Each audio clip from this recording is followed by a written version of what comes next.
Okay, good morning once again. For today's video tutorial, ituturo ko po sa inyo on how to activate our Deped email account sa Deped Commons. Okay po? So first, pumunta po tayo sa Google Chrome. Search po natin is www.office.com. Okay po? And then, punta po tayo dito sa Office 365 Login Microsoft Office. Click po natin yan.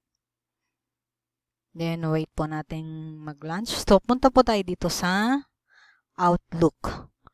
Okay, so punta po tayo sa Outlook.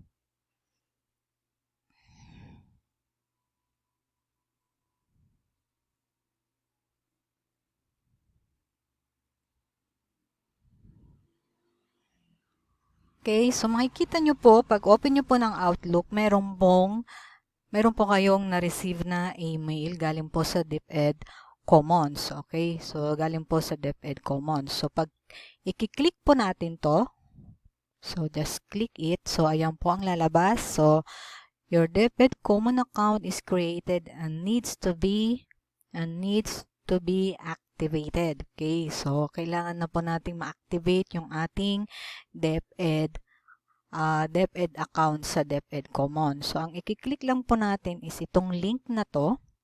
So, click this link. Okay. So, lalabas po is, ganito po ang lalabas. Okay. So, sa akin po is, nagawa ko na po to kanina. Okay. So, nagawa ko na po yung aking profile. Na-activate ko na po yung aking account. Okay na po yung account ko sa Deped Commons. So, pag na-activate nyo na po yung inyong mga profile, okay, diba, gagawa po kayo ng inyong bagong password. Okay, then create your account. Then, automatic po na makikita nyo po doon yung inyong school. Nandun din po yung inyong school kung saan po kayo nagtuturo. Okay po? So, pag tapos na po na na-activate na yung account nyo, ito po ang lalabas sa inyong Windows. Okay?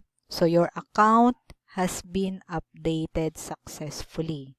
Okay? So, yan po ang lalabas sa ating Deped Commons and then public.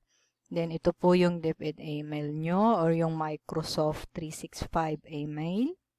So, ito po yung Microsoft 365 email and then yung account. Then, pwede na po kayong mag-login. Okay? And then, dito po makikita nyo po yung mga available na files na pwede po nating i-download, na pwede po nating gamitin sa ating klase. Okay po? So, yun lang po kung paano ma-activate yung ating Deped email account sa Deped Commons. Okay po? So, I hope may natutunan po tayo sa video tutorial na ito. Maraming salamat po. Stay safe and God bless.